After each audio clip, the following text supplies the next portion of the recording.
Kati ekigambo ekirala ekyokubiri olwaleero tweyongeddeyo twongereza kulukulu abagoberera mwebale nnyo mwebayire ddala ku TikTok, Facebook ne YouTube mwetanidde nnyo okumanya. Kati ekigambo kiri omulenganjuba naye bameke abakikozesa ensangi zino. Abazungu bwe baleeta kuno essaawa ezisibwa ku mukono, Abaganda ne bakitunuulira nga kipima obudde naye nga kipima entambula y'enjuba. Kirenga mu Luganda tukiyita okulenga ne bakiyita omulenganjuba.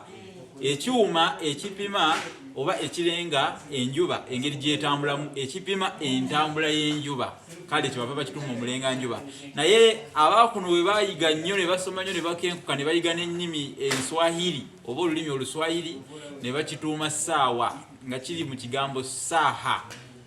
Kyagandawazibwa ssaawa. Olwaleero ekigambo ssaawa buli omu kyamanyi ssaawa.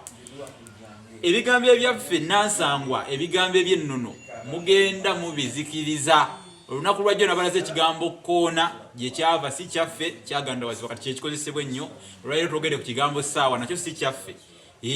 Ekkoona mpetero, essaawa omulenganjuba. Kati tubeere n'ebigambo bw'obeera eyo n'ofumitiriza omulenganjuba n'essaawa kiriwo ekisinga okuwa amakulu ameekusifu oba amaggumivu kale ag'olulimi Oluganda agavaayo obulungi. Nkomye wano olwaleero ekyo nkibalekedde.